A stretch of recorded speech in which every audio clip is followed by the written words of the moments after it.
तस्मै श्री गुरुवे नमः।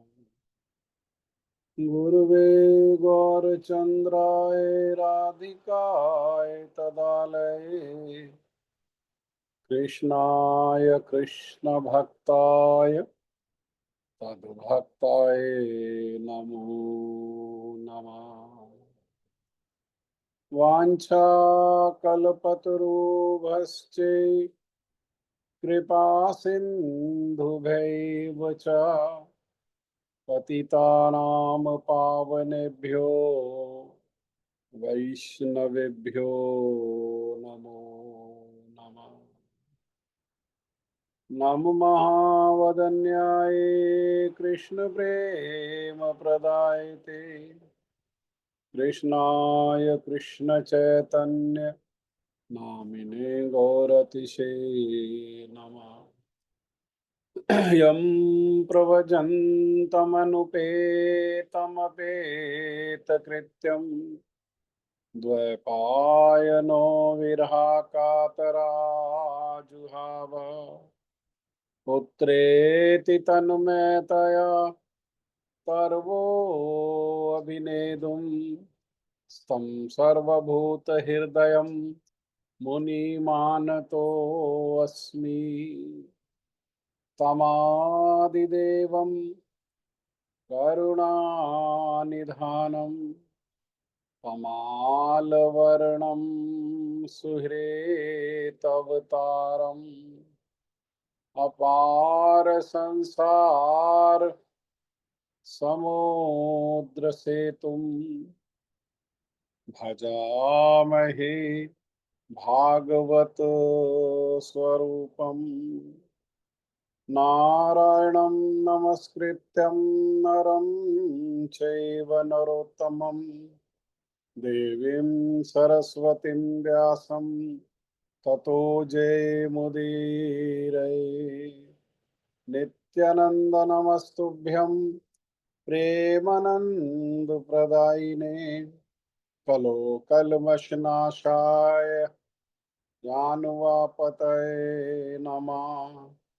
आजानुलम्बितभुजो कनकावदातु संकीर्तनैकपितरो कमलायताक्षो विश्वम्भरो द्विजवरो युगधर्मपालो वन्दे जगत्प्रियकरो करुणावतारो।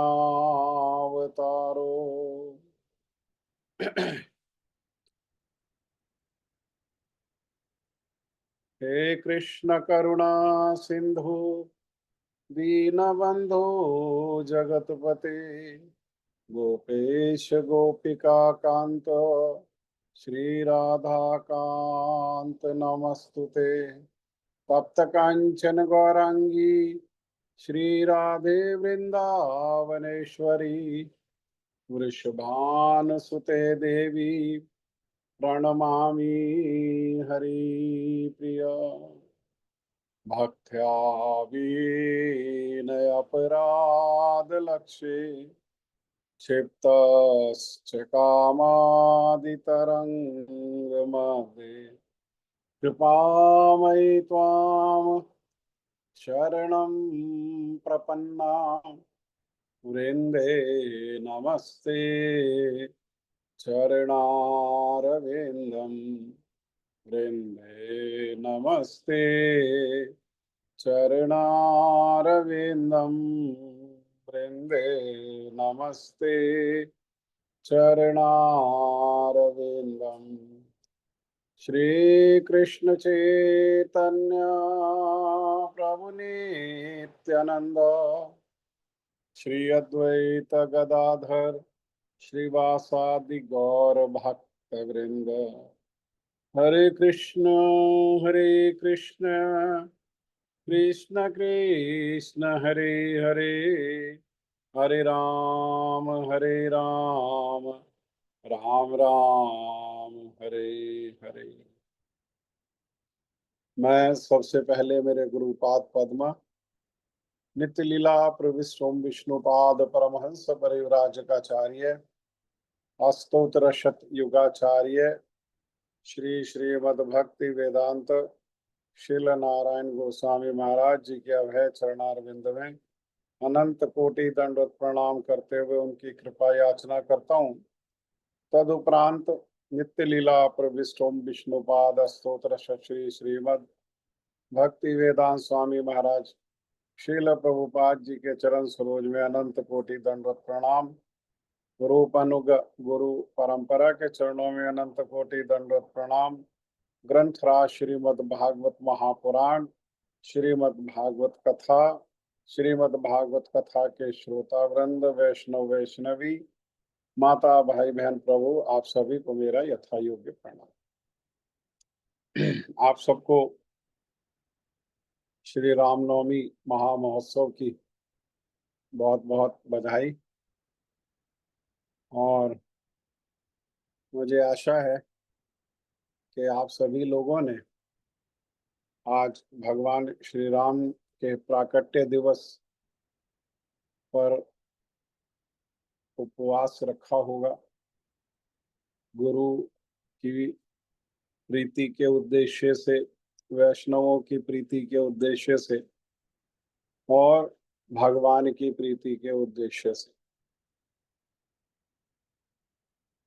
लोग बाग, जैसा मैं उस दिन भी कह रहा था कि लोग बाग इसके पहले जो नवरात्र होते हैं उसमें बहुत कड़ी तपस्या करते हैं।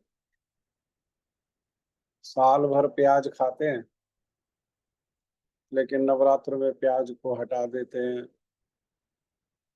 अंडा, मांस, मछली, शराब, नशा, इस सब को भी हटा करके और उपवास करते हैं। और बहुत सारे लोग तो ऐसे भी हैं जो 8 दिन 9 दिन उपवास करते हैं। तो ये अच्छा है, कुछ नहीं करने से तो कुछ करना हमेशा ही अच्छा होता है। परंतु तपस्या की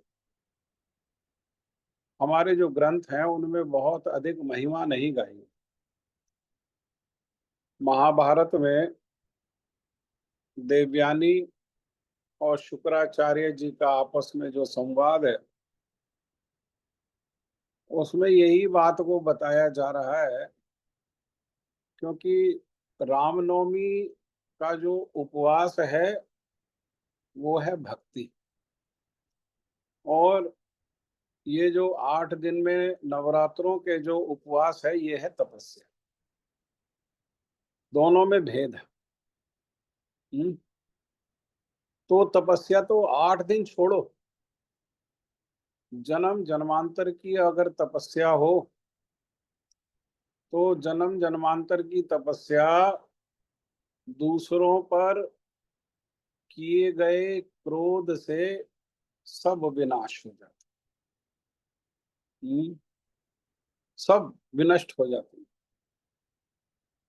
क्रोध जो है वो तपस्या का विनाश कर देता है, महाभारत में ऐसा कहा। तो भक्ति की तो बराबरी क्या करे तपस्या। वो एक, उसमें क्रोध को सहने का बल नहीं है। क्रोध को सहन कर सके तपस्या में ऐसा बल भी नहीं है। तो कोई कह सकता है कि राम को प्रसन्न करने का जीवन का उद्देश्य, या आप तो कहते हो कि भाई जीवन का उद्देश्य कृष्ण प्रेम की उपलब्धि है, तो ये तो राम है, आप तो रामनवमी को कह रहे हैं। तो राम जो है वो स्वतंत्र रूप में भगवान नहीं है।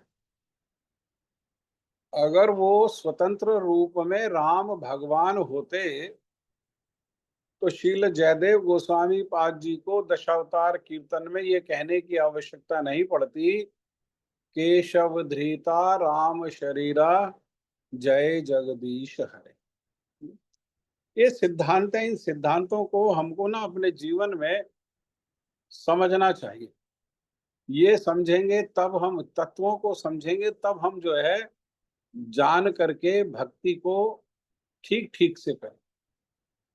राम तत्व और कृष्ण तत्व को समझना चाहिए। तो जयदेव गोस्वामी पाद जी कह रहे हैं कि केशव धृता, केशव माने ब्रजेंद्र नंदन श्याम सुंदर, उन्होंने ही क्या किया है, उन्होंने ही राम के रूप को धारण किया, धृता धारण किया, राम शरीरा, राम का रूप को उन्होंने क्या किया है, वो धारण किया है। अर्थात राम के जो मूल है वो भी कौन है, वो भी कृष्ण ही है।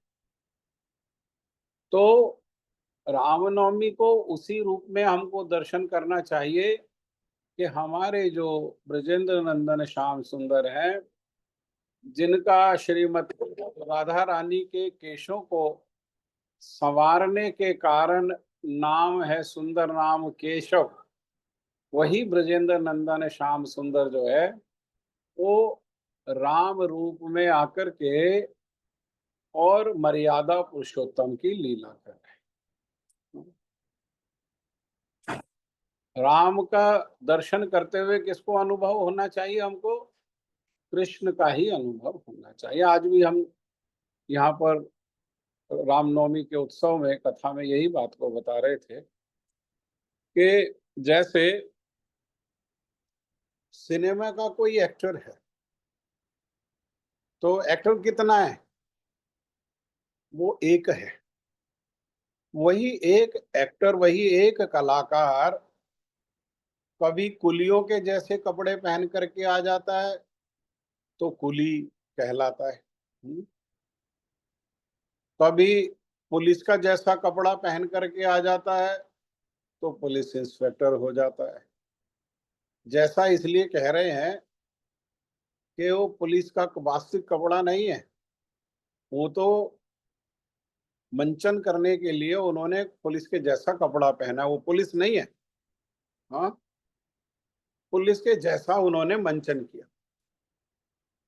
कभी कैदियों के जैसा कपड़ा पहन करके वो कैदी हो जाते हैं। कभी साधु जैसा कपड़ा पहन करके साधु हो जाते हैं। तो वो एक व्यक्ति, वो साधु है, वो कुली है, वो पुलिस इंस्पेक्टर है, हाँ, वो और जितने उसने रोल किए वो है, या मूल में वो एक व्यक्ति है। कौन है वो कौन है?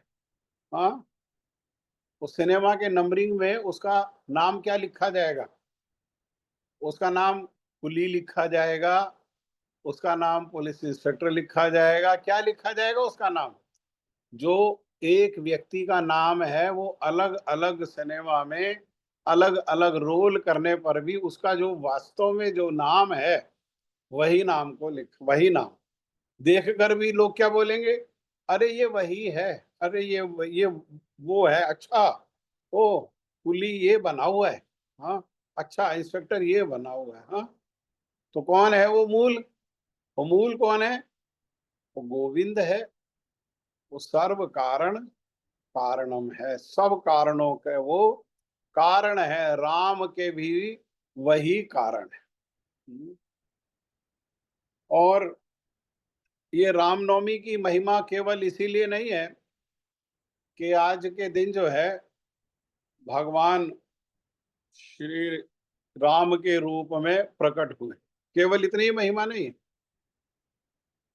क्योंकि रामनवमी को भगवान श्री राम से संबंधित जितने भी महत्वपूर्ण लीलाएं हैं सब कब हुई हैं, वो रामनवमी को ही हुई है। जैसे भगवान श्री राम का विवाह कब हुआ, वो रामनवमी के दिन ही हुआ। हाँ, और उनको राज्य अभिषेक के लिए कौन सी तिथि निकाली गई, वही घड़ी, वही मुहूर्त, वही लग्न, वही सब, कौन सा? चैत्र मास के शुक्ल पक्ष की नवमी तिथि और सूर्य वंश में आने के कारण दिन के 12 बजे।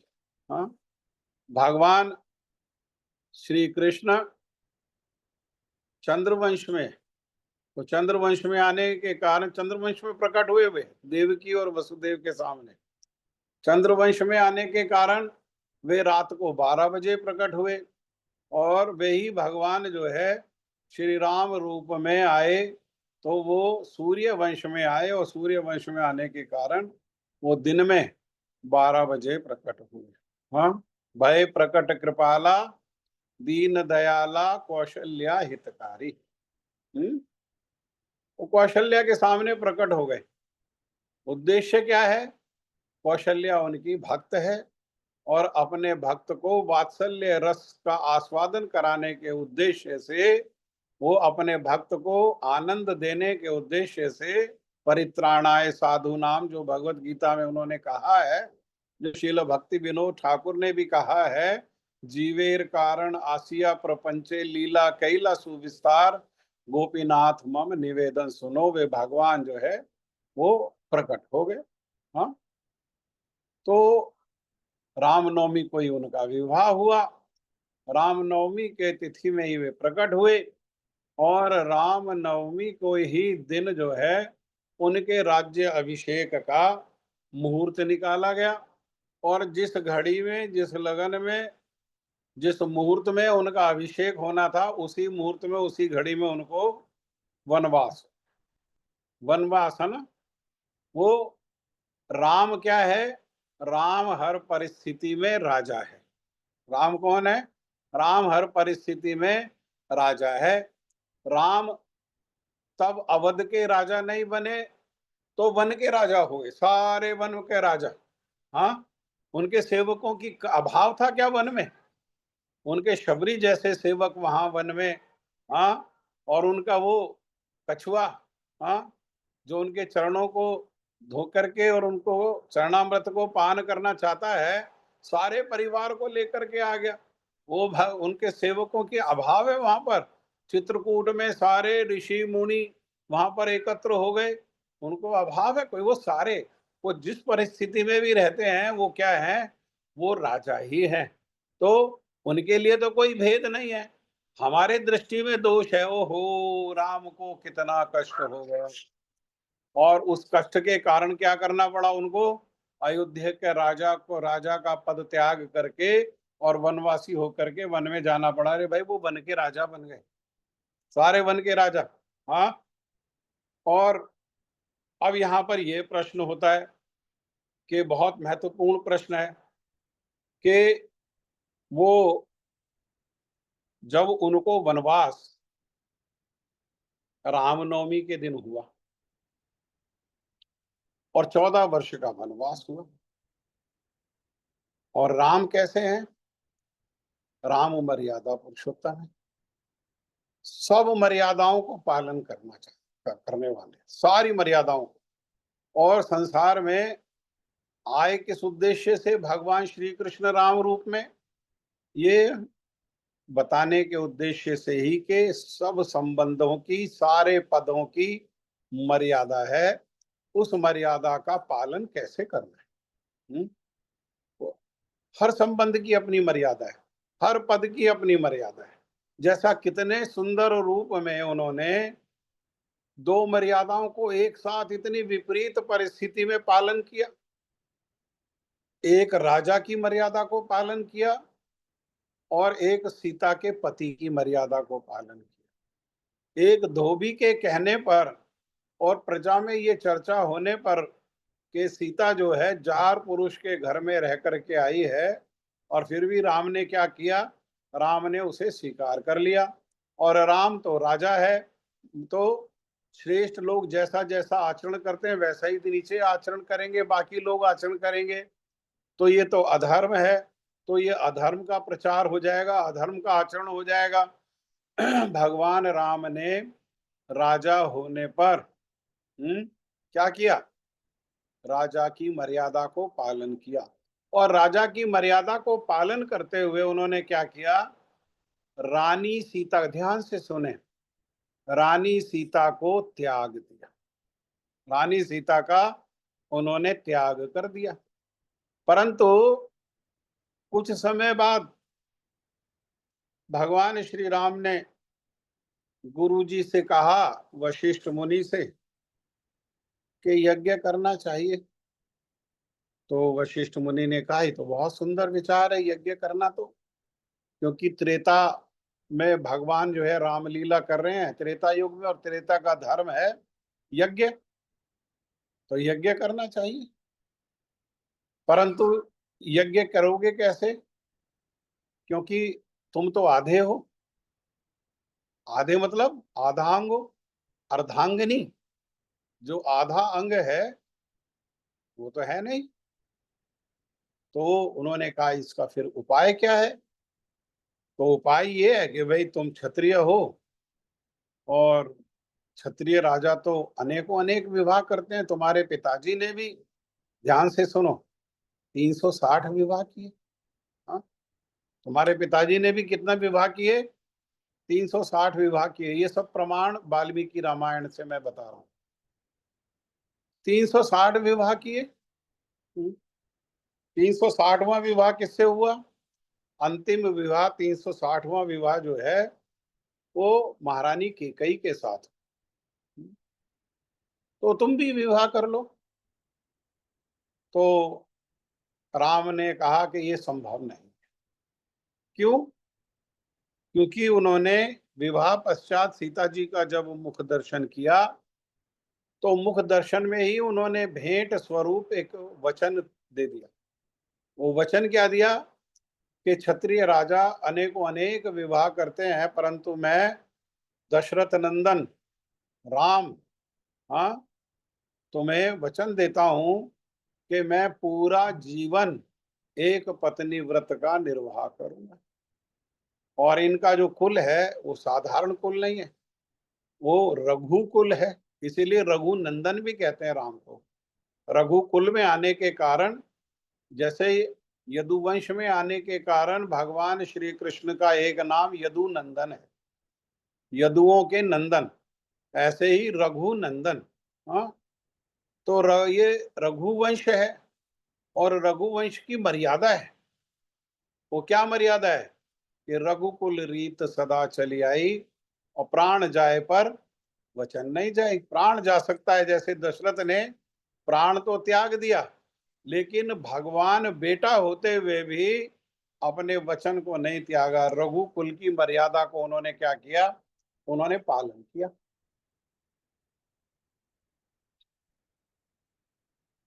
और तो ये तो संभव नहीं है, वचनबद्ध है राम। और राम जो है जैसा कहा मर्यादा पुरुषोत्तम है। तो मर्यादा कैसी है, मर्यादा संबंधों की मर्यादा है, लेकिन सारी मर्यादाओं का सार क्या है। ये जितनी मर्यादाएं राम निर्वाह कर रहे हैं, पति पत्नी के बीच में संबंध की मर्यादा, पिता पुत्र के संबंध की मर्यादा, भाई भाई के संबंध की मर्यादा, स्वामी और सेवक के संबंध की मर्यादा, राजा और प्रजा के संबंध की मर्यादा, अनेक मर्यादाएं हैं। लेकिन इन मर्यादाओं का मेरुदंड क्या है, सारी मर्यादाओं की मर्यादा है प्रेम। सारी मर्यादाओं की मर्यादा क्या है, वो है प्रेम। हाँ, प्रेम ही सारी मर्यादाओं का सार है। प्रेम, इसीलिए प्रेम किसी मर्यादा में नहीं बंधता। प्रेम की कोई मर्यादा नहीं है। प्रेम की बस एक ही मर्यादा है कि जो हमारे प्रेम के विषय हैं उनकी प्रीति कैसे हो, उनका सुख कैसे हो, हमें दुख हो, हमें कलेश हो, हमें कुछ भी हो, लेकिन जिसे प्रेम करते हैं उसकी उसकी प्रीति कैसे हो, प्रेम की एकमात्र यही मर्यादा है।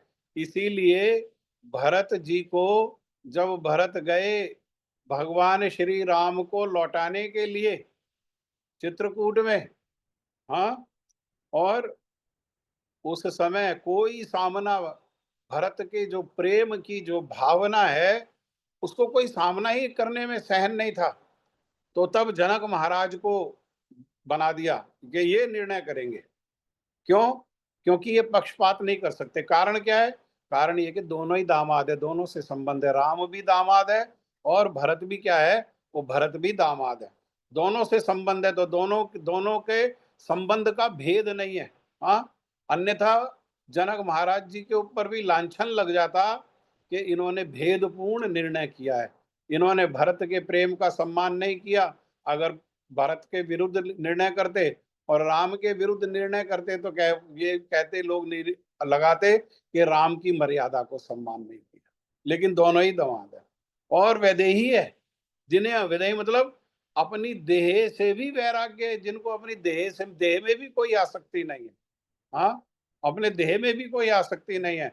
उनका एक चरण अग्नि में रखा हुआ है और एक चरण कुंवारी किशोरी कन्या की जंघा पर रखा हुआ है, लेकिन दो चरण दो अलग अलग स्थान पर होने पर भी उनके मन में ना तो अग्नि के ताप से मिलने वाला कोई विकार है और ना कन्या के द्वारा दिया, स्त्री के द्वारा दिया जाने वाले काम का कोई विकार है। इस प्रकार के वो विदेही है। सब वाल्मीकि रामायण में ये सब चीजें लिखी हुई हैं।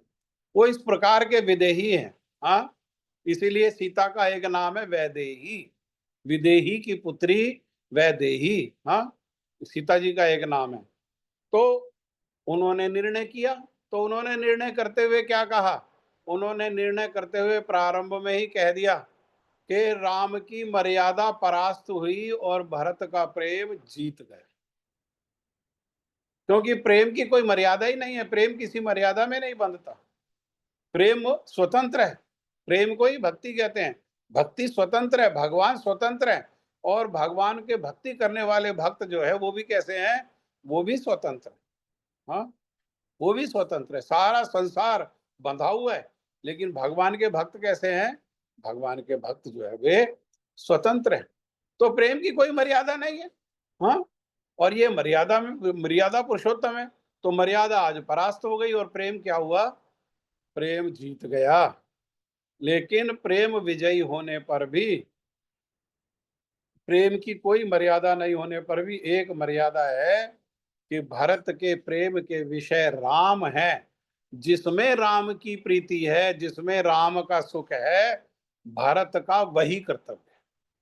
अगर राम का घर लौटने में सुख है तो भरत का कर्तव्य है अपने मस्तिष्क में उनकी खड़ाओं लेकर के और राम को बिठा करके पालकी में, उसको कंधा में रख करके पालकी में ले जाना भरत का कर्तव्य है।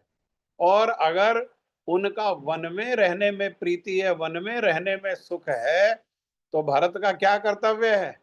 14 वर्ष उनके लिए राह देखना ही भरत का कर्तव्य। हाँ, ये प्रेम की जो है ये मर्यादा, समझ गए? सारी मर्यादाओं की मर्यादा जो है वो क्या है?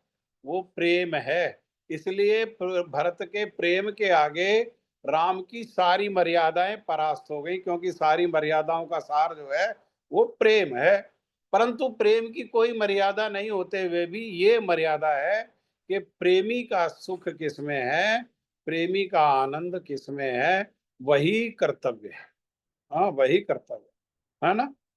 हम देखो बहुत सारे भक्त लोग जो है वो भोग लगाते हैं, लेकिन अपने या अपने परिवार के सुख के अनुसार भगवान को खिलाते हैं। बनाते वो हैं जो स्वयं को अच्छा लगता है या बच्चों को अच्छा लगता है या पति पत्नी को अच्छा लगता है, और खाने के पहले भगवान को भोग लगा देते हैं। अरे कुछ नहीं करने से अच्छा तो है, लेकिन श्रेष्ठ क्या है? श्रेष्ठ क्या है? श्रेष्ठ भगवान के उद्देश्य से बना करके, भगवान को खिला करके और भगवान का उचिष्ट पाना और अपने परिवार को पवाना, ये जो है ये श्रेष्ठ। दोनों क्रिया है, दोनों वही क्रिया है, दोनों भोग ही लगाना है। दोनों भोग लगाने पर भी क्या है? दोनों भोग लगाने पर भी ये जो है ये श्रेष्ठ है। ये क्या है? ये प्रेम की मर्यादा के भोग तो लगा रहे हैं। भोग किसको किसको लगा रहे हैं? भगवान को भोग लगा रहे हैं। जब भगवान को भोग लगा रहे हैं तो भगवान की किसमें रुचि है, भगवान को किसमें संतोष है, भगवान को किसमें आनंद है, वही भोग लगाना। इसीलिए भक्त क्या करते हैं? जो भगवान पाते हैं वही भक्त लोग पाते हैं, और जो भगवान नहीं पाते हैं उसको क्या करते हैं भक्त लोग? उसको अपने जीवन में नियम बना देते हैं। भगवान को चाय अच्छी नहीं लगती है, भक्त लोग चाय नहीं पीते। दोष है या नहीं, हमें कोई मतलब नहीं। हमें कोई मतलब नहीं चाय में दोष है, हेल्दी है, अनहेल्दी है, प्याज हेल्दी है अनहेल्दी है, अंडा में प्रोटीन है क्या नहीं, हमें कुछ लेना देना नहीं। हमें उस वस्तु से कोई लेना देना नहीं, लाख गुण होने पर भी हमें उस वस्तु से कोई लेना देना नहीं जो हमारे प्रभु को प्रिय नहीं है। हमें क्या कौन सी वस्तु प्रिय है? जो हमारे प्रभु को प्रिय है, हमें वही प्रिय है।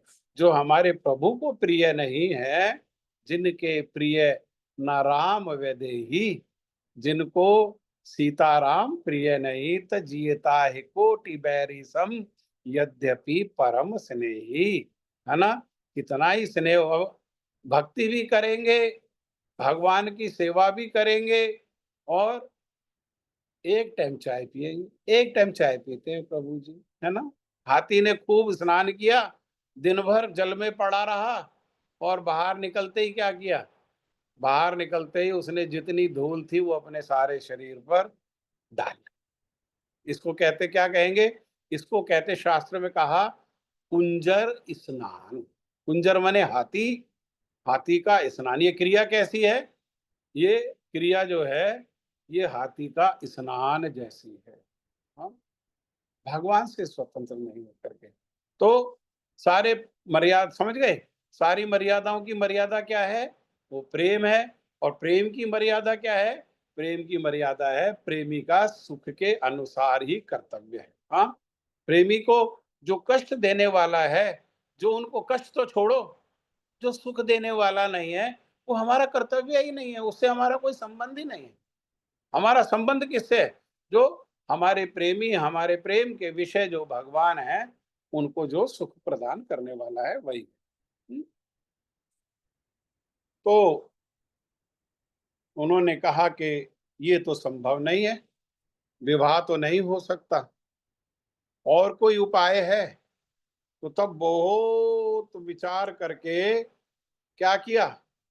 सोने की सीता बना दी, और सोने की सीता बना करके मंत्रों का आह्वान करके उसमें प्राण प्रतिष्ठा कर दी। हाँ? और सीता जी को, उस सोने की सीता को राम के बाएं अंग, क्योंकि शक्ति कहाँ भी वास करती है? शक्ति शक्तिमान के बाएं अंग। हाँ? बाएं अंग में बिठा दिया और यज्ञ करा दिए। हाँ? तो जिस समय ये यज्ञ हो रहे हैं, उसी समय वाल्मीकि जी के दो शिष्य वाल्मीकि जी के आश्रम में रहती हैं सीता जी, और वहीं ये जन्म हुआ लव और कुश का, राम पुत्र हैं, और वो दोनों वाल्मीकि जी के शिष्य हैं। और वाल्मीकि जी ने क्या किया? उनको रामलीला पढ़ा, रामलीला सिखा दिया। कैसे? हमारे जैसे नहीं, है ना? तत्वता सिखा, तत्वता। हाँ? हम तत्वता नहीं कर रहे हैं। जैसे दशहरा का दिन आता है, तो दशहरा को दशहरा दशहरा करते हैं, मूल में क्या है वो? मूल में उस तिथि का नाम है विजयादशमी। मूल में तिथि का क्या नाम है? विजय दशमी। अर्थात उस दशमी तिथि को यात्रा प्रारंभ हुई। कौन सी यात्रा प्रारंभ हुई? विजय यात्रा प्रारंभ हुई। कौन सी विजय यात्रा? कौन सी विजय यात्रा? बुराई पर अच्छाई की विजय यात्रा। बुराई किसके पक्ष में है? रावण के पक्ष में। अच्छाई, बुराई का अर्थ क्या है? अधर्म। अच्छाई का पक्ष की, अच्छाई का अर्थ क्या है ना? ये भी बात को सिद्धांत बनाओ जीवन में। कई लोग कहते हैं कि धर्म क्या है? अच्छे कार्य करना ही धर्म है। अच्छे कार्य करना ही, है ना? तो अच्छे कार्य, अच्छाई क्या है? धर्म। धर्म क्या है?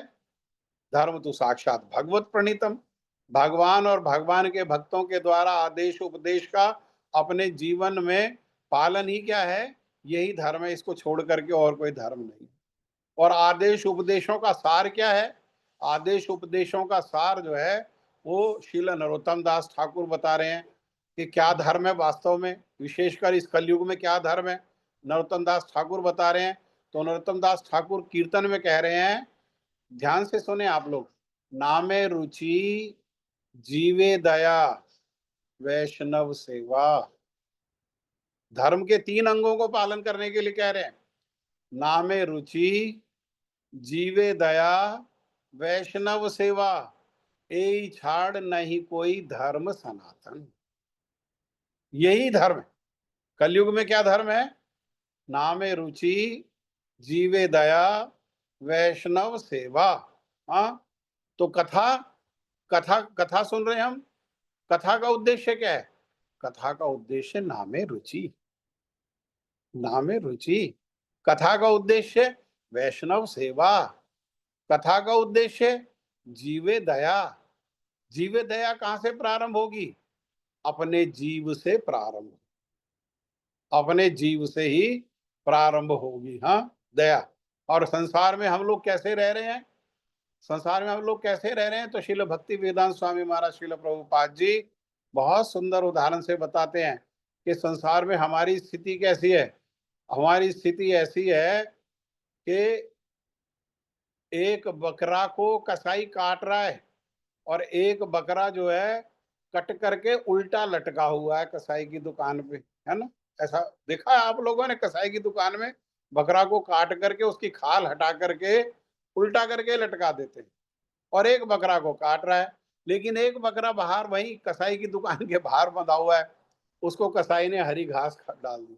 वो क्या कर रहा है? वो हरी घास खा करके संतुष्ट है। वो ये विचार ही नहीं कर रहा उसका घास खाने में, अर्थात विषय भोग में उसको इतना सुख मिल रहा है कि वो विचार ही नहीं कर रहा कि जो चाकू है कसाई का, वो क्या कर रहा है? वो प्रतीक्षा कर रहा है। अगली गर्दन किसकी आने वाली है उस चाकू के नीचे? उस चाकू की धार पर अगली गर्दन किसकी आने वाली है? उसी बकरा की, है ना? हाँ, ये बात को वो, तो ये क्या है? ये अपने प्रति निर्दयता है। ऐसा जो विचार है, ऐसा जो आचरण है, ये क्या है? ये अपने प्रति निर्दयता है। बिना समय गंवाए साधु के अनुगत्य में भगवान का भजन करना ही वास्तव में दया है। हाँ, जो अपने ऊपर ऐसी दया करते हैं, जिनके हृदय में अपने प्रति ऐसी दया है, वो ही वास्तव में ये दया का वितरण कर सकते हैं। वे ही संसार में के प्रति दयालु हैं, और इस दया का विचार रख के ही भगवान की जो महिमा है, भगवान के नाम रूप गुण की महिमा है, उसका प्रचार प्रसार किया जा सकता है। जिनके हृदय में ये दया नहीं है, वो कितना चेष्टा प्रयास करने पर, कितना गुण होने पर, कितनी भाषा अच्छी होने पर, कितनी शैली अच्छी होने पर, कितना ही अथाह ज्ञान होने पर, कितनी श्लोक रटे होने पर भी वो वास्तव में एक भी जीव की सहायता कर नहीं सकते। जो अपनी, चैरिटी बिगिंस एट होम, जो अपनी सहायता नहीं कर सकता, जिसकी अपने प्रति दया नहीं है, वो संसार में किसी के प्रति भी दयालु हो नहीं सकता। नामे रुचि, जीवे दया, वैष्णव सेवा। इसको छोड़ करके और किस धर्म की बात कर रहे हो भाई? और क्या धर्म है? यही तो धर्म है। और अच्छा काम करना धर्म है? नहीं, यही अच्छा काम है। ये अच्छा काम कहने का अर्थ क्या है? यही अच्छा काम है। इसको छोड़ करके और कोई अच्छा काम नहीं है। हाँ? जीवे दया मतलब, कोई कहता खिलाना दया है। नहीं, खिलाना दया नहीं है। भगवान को भोग लगा करके भगवान का प्रसाद उसको देना, वो दया है। क्यों? क्योंकि जो खाएगा वो केवल मल बनेगा और कुछ समय के लिए शरीर की ऊर्जा बनेगा। वो शरीर क्या करेगी? वो शरीर इंद्रियों को वेगवती बनाएगी, और इंद्रियां वेगवती होकर के क्या करेंगी? वो विषय को डिमांड। पतन हो गया ना? खिलाने से सहायता हुई? खिलाने से सहायता हुई। लेकिन वही अगर भगवान का भोग लगा हुआ उचिष्ट किसी को खिलाया, तो वो क्या होगा? वो शरीर को ऊर्जा भी देगा, वो मन को भी सहायता करेगा, वो आत्मा को भी मंगल। हाँ, वो ये दया है। ऐसी दया को, ये कब होगा? ये जब अपने प्रति दया होगी। अपने प्रति दया होने पर जब अपने जीवन में इस प्रकार का आचरण होगा, तब ये दया का अनुभव होगा और तब इस प्रकार से दया का वितरण होगा। हाँ, तो यही तो धर्म है और इसको छोड़ के धर्म नहीं। तो उन्होंने जो है वाल्मीकि जी ने विषय पर लौटे। वाल्मीकि जी ने क्या किया, वो प्रचार करने के लिए कहा उनको और प्रचार किया। हाँ, तो समझ गए प्रचारक कौन हो सकता है? हाँ, जिसकी अपने प्रति दया है और दया से विवश होकर के जो धर्म का आचरण कर रहा है, नामे रुचि जीवे दया वैष्णव सेवा, इस प्रकार का जो आचरण कर रहा है, वे ही वास्तव में संसार की सहायता कर सकते हैं और उनकी द्वारा की गई सहायता ही संसार के प्रति दया है, अन्यथा कोई दया नहीं। तो वो एक दिन प्रचार करते करते ये लव और कुश दोनों के दोनों भाई ये अयोध्या पहुंच गए और अयोध्या में देखा कि राम जो है वो यज्ञ कर रहे हैं और राम यज्ञ कर रहे हैं। तो उन्होंने जो है, उन्हें पता ही नहीं कि इन्हीं राम की लीला है ये जो हम सुना रहे हैं, हमें गुरुजी ने जो सिखाया है वो यही राम है वो। हाँ, और ये सीता जो है ये इनकी पत्नी है और ये सीता हमारी माँ, ये नहीं जानते वो। और उन्होंने बड़े सुंदर रूप में रामलीला का वर्णन किया। वो तो जानते ही नहीं हमारी माँ का नाम सीता है, वो तो वन देवी के नाम से जानते हैं अपनी माँ को। आश्रम में सीता जी को सब वन देवी कह करके बुलाते हैं। अरे वास्तव में देवी है वो तो है ही देवी। तो वन में रहने के कारण, क्योंकि वन में रह रही है, तो वन में रहने के कारण उनका नाम क्या हो गया, वन देवी। हाँ, तो उन्होंने जो जो रामलीला को सुनाना प्रारंभ किया और रामलीला को सुनाते सुनाते जब उन्होंने सीता जी के चरित्र का वर्णन किया, तो सीता जी का चरित्र का वर्णन सुन करके सारी अयोध्या शोकाकुल हो गई। सब विलाप करने लगे, सब रोने लगे, माताएं भी रोने लगी और भरत, शत्रुघ्न, लक्ष्मण, हनुमान सब रोने लगे। हाँ, तो ये सब उन्होंने देखा और ये सब देख करके रामलीला सुना करके वापस लौटे। वापस लौटे तो वापस लौट करके देखो कर्तव्य क्या है। कर्तव्य, हाँ, वे गुरु जी के पास गए, माता के पास नहीं आए। गुरु जी को मिल करके क्या किया, जो प्रणामी मिली वो सारी प्रणामी किसकी है, वो गुरु जी की संपत्ति है। वो हमारे पैसे नहीं है, हमारे भोग में लगने वाली वस्तु नहीं है। क्योंकि मिली किस कारण, अपनी योग्यता के कारण थोड़ा मिली। गुरु जी ने जो कथाओं को प्रदान किया, उन कथाओं को कहने के कारण जो है वो प्रणामी आदि मिली। तो संपत्ति किसकी है, वो गुरु जी की। अगर गुरु जी को दिए बिना कोई भोगेगा तो वो क्या है, वो आग है, उसको सहन नहीं कर पाएगा। हम्म? गुरु जी, गुरु जी को दिया और सारा विवरण बताया, कहाँ कहाँ गए, क्या क्या किया, क्या क्या घटित हुआ, सब विवरण बताया।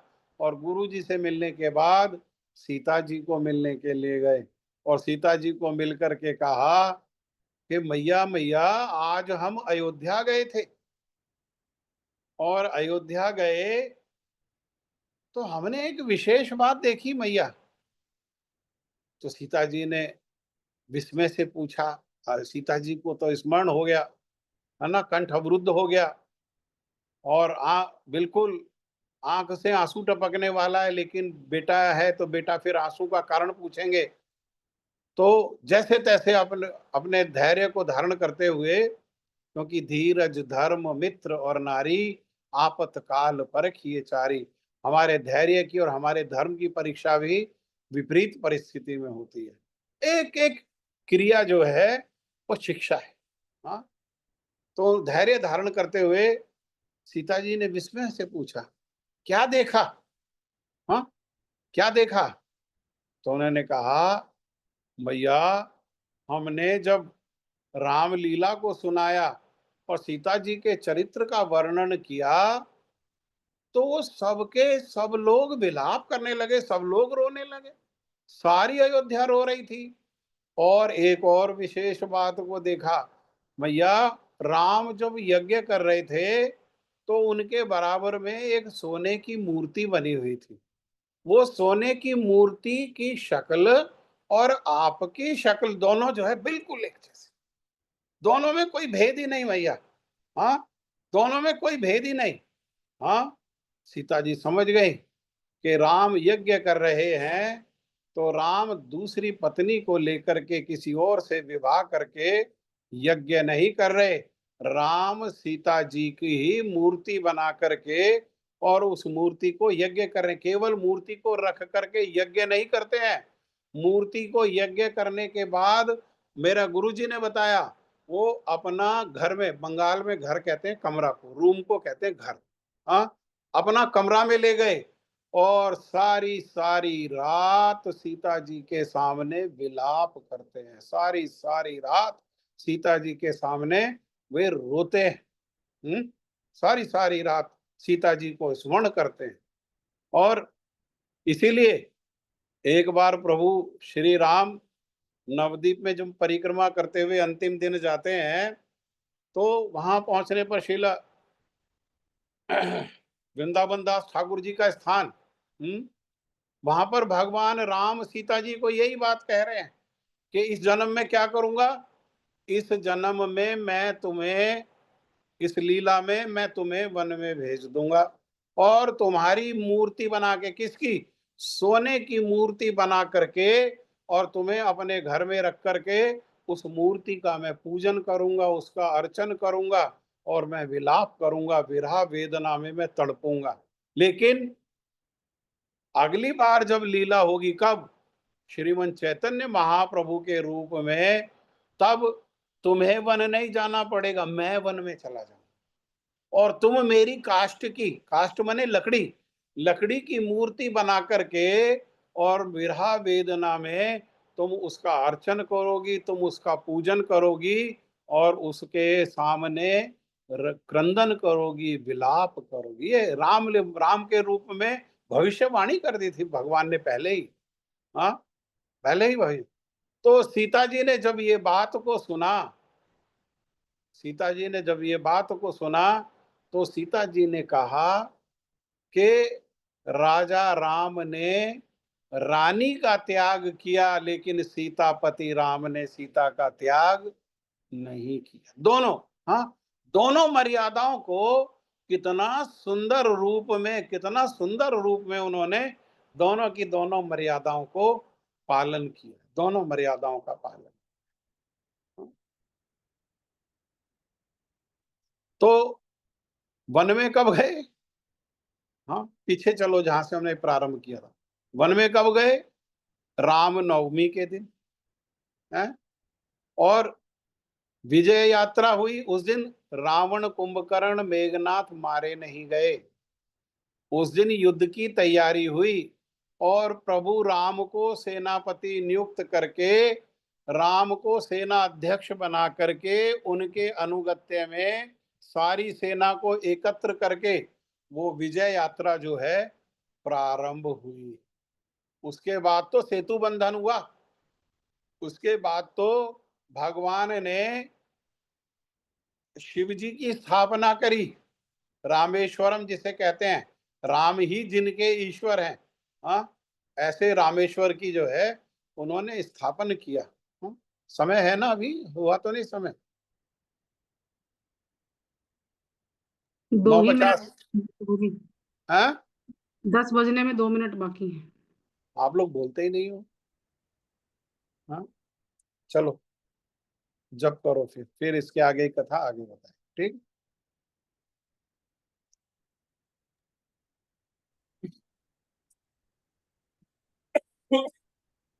ज्ञानतिमिरान्धस्य ज्ञानाञ्जनशलाकया चक्षुरुन्मिलितं तस्मै श्रीगुरुवे नमः। श्रीगुरुवे गौरचन्द्राय राधिकाय प्रियात्मने कृष्णाय कृष्णभक्ताय तद्भक्ताय नमो नमः। नमो विष्णुपादाय गुरुप्रेष्ठाय भूतले श्री श्रीमद्भक्तिवेदांत माधव गोस्वामी इति नाम्ने। श्री कृष्ण चैतन्य प्रभु नित्यानंदा श्री अद्वैत गदाधर श्रीवासादि गौर भक्त वृंदा। हरे कृष्ण कृष्ण कृष्ण हरे हरे, हरे राम राम राम हरे हरे। हरे कृष्ण कृष्ण कृष्ण हरे हरे, हरे राम राम राम हरे हरे। हरे कृष्ण कृष्ण कृष्ण हरे हरे, हरे राम राम राम हरे हरे। हरे कृष्ण कृष्ण कृष्ण हरे हरे, हरे राम राम राम हरे हरे। हरे कृष्ण कृष्णा प्रभु जी, धन्यवाद प्रभु जी, बहुत ही सुंदर कथा। आज आनंद आ गया, बहुत सुंदर कथा, और ऐसे मन कर रहा था कि ये रुके ना, चलती रहे। आप इसको हाँ, प्लीज कंटिन्यू करिएगा, ये बहुत मधुर और बहुत अच्छे से आपने उसमें इतनी सारी चीजें मर्ज की। और दोनों जो पक्ष आपने बताए, श्री राम का पक्ष, उनका विरह, फिर सीता मैया का, वो इतना सुंदर लग रहा था। ऐसे आप वर्णन कर रहे थे, ऐसा लग रहा था वो सब पिक्चराइज हो रहा है आंखों के आगे। बहुत सुंदर वर्णन किया प्रभु जी। ये गुरु जी की महिमा है, ये गुरु जी की संपत्ति है, हम उसका अंश ही दोहरा पा रहे हैं। बहुत सुंदर प्रभु जी, इसको प्लीज कंटिन्यू करिएगा आप इस हफ्ते। ठीक है, ठीक ठीक है। धन्यवाद, प्रणाम प्रभु। धन्यवाद, ठीक है। और किसी का कोई प्रश्न है? ठीक है, दंडवत प्रणाम प्रभु जी, दंडवत प्रणाम। धन्यवाद जी। हाँ मंजुला दीदी। हाँ हाँ नहीं, प्रश्न नहीं है कोई, बस मैंने दंडवत प्रणाम बोला है ओ, प्रभु जी। अच्छा अच्छा हाँ हाँ अच्छा अच्छा, पहले गुरु वर्गों को प्रणाम करने हैं। हाँ जी। जय श्री श्री गुरु गौरांग गंधर्विका गिरिधारी श्री राधा विनोद बिहारी, जय श्री राधा रमन बिहारी, श्री राधा गोविंदेव की जय। जय जय परमाराध्यतम जय ओम विष्णुपाद परमहंस परिव्राजकाचार्य अस्तोत्र शत युगाचार्य श्री श्रीमद भक्ति वेदांत शील नारायण गोस्वामी महाराज की जय। जय जय नित्य लीला विश्वम विष्णुपाद स्तोत्र सत श्री श्रीमद भक्ति वेदांत वामन गोस्वामी महाराज की जय। जय जय नित्य लीला विश्वम विष्णुपाद स्तोत्र सत श्री श्रीमद भक्ति वेदांत शील त्रिविक्रम गोस्वामी महाराज की जय। जय जय नित्य लीला विश्वम विष्णुपाद स्तोत्र सत श्री श्रीमद भक्ति विज्ञान शील भारती गोस्वामी महाराज की जय। जय नित्य लीला विश्वम विष्णुपाद स्तोत्र सत श्री श्रीमद भक्ति वेदांत स्वामी महाराज शील प्रभुपाद की जय। जय जय नित्य लीला विश्वम विष्णुपाद स्तोत्र सत श्री श्रीमद भक्ति प्रज्ञान श्री केशव गोस्वामी महाराज की जय। जय जय नित्य लीला विश्वम विष्णुपाद स्तोत्र सत श्री श्रीमद भक्ति दयित माधव गोस्वामी महाराज की जय। जय जय नित्य लीला विश्वम विष्णुपाद स्तोत्र सत श्री श्रीमद भक्ति रक्षक श्रीधर गोस्वामी महाराज की जय। जय नित्य लीला विश्वम विष्णुपाद स्तोत्र सत श्री श्रीमद भक्ति श्री रूप सिद्धांति गोस्वामी महाराज की जय। जय नित्य लीला विश्वम विष्णुपाद स्तोत्र सत श्री श्रीमद भक्ति प्रमोदपुरी गोस्वामी महाराज की जय। जय नित्य लीला विश्वम विष्णुपाद स्तोत्र सत श्री श्रीमद जगत गुरु शील भक्ति सिद्धांत सरस्वती ठाकुर शील प्रभुपाद की जय। महाभागवत गौर किशोरदास बाबा जी महाराज की जय। सप्तम गोस्वामी श्री सच्चिदानंद भक्ति विनोद ठाकुर की जय। वैष्णव सार्वभौम श्री जगन्नाथ दास बाबा जी महाराज की जय। गौड़ीय वेदांताचार्य शील बलदेव विद्याभूषण की जय। रसिक चूड़ामणि शील विश्वनाथ ठाकुर पाद की जय। श्री नरोत्तम श्रीनिवास श्री श्यामानंद प्रभु त्रय की जय। शील कृष्णदास कविराज गोस्वामी प्रभु की जय।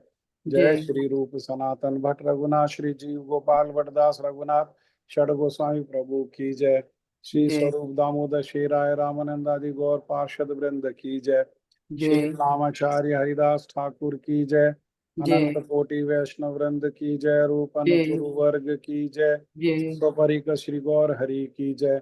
प्रेम से कहो श्री कृष्ण चैतन्य प्रभु नित्यानंद श्री अद्वैत गदाधर श्रीवासादि श्री गौर भक्त वृंद की जय। श्री राधा कृष्ण गोपी गोवर्धन श्याम कुंड राधा कुंड द्वादश वनात्मक श्री ब्रजमंडल धाम की जय। श्री नवदीप धाम की जय। श्री वृंदावन धाम की जय। भक्ति देवी तुलसी महारानी की जय। गंगा देवी यमुना देवी की जय। युग धर्म हरि नाम संकीर्तन की जय। भुवन मंगलकारी हरे कृष्ण महामंत्र की जय। सर्व विश्व प्रदाता श्री गिरिराज महाराज की जय। श्री गिरिधारी भगवान की जय। श्री ब्रजवासी गण की जय। श्री गौ माता की जय। भक्ति विघ्न विनाशक श्री नरसिंह भगवान की जय। भक्त प्रवशी प्रहलाद महाराज की जय। चारों धाम की जय। चारों आचार्यों की जय। जय वृंदा देवी तुलसी महारानी की जय हो। जय श्री श्री राम नवमी महा महोत्सव की जय। जय महोत्सव पालनकारी भक्त वृंद की जय। जय जय श्री सीताराम लक्ष्मण हनुमान की जय। जय श्री अयोध्या जू की जय। अयोध्या वासी गण की जय हो। जय हो श्री श्री राधा गोविंद देव की जय। श्री जय। जगन्नाथ बलदेव सुभद्रा सुदर्शन जू की जय। श्री जय श्री गौर नित्यानंद प्रभु की जय। समागत गौर जय। भक्त वृंद की जय। निताई गौर प्रेमानंदे। बोल हरि हरि हरि हरि बोल। बोल हरि हरि बोल। हरि हरि हरि हरि बोल। बोल हरि हरि हरे कृष्ण राधे राधे। हरे कृष्ण हरे हरे कृष्ण जी। कृष्ण हरे कृष्ण दंड आज प्रणाम के दंड सत्संग प्रणाम की जय। आप सब भक्तों की जय हो। हरे कृष्ण। हरे कृष्ण प्रभु, दंडों हरे प्रणाम। कृष्ण।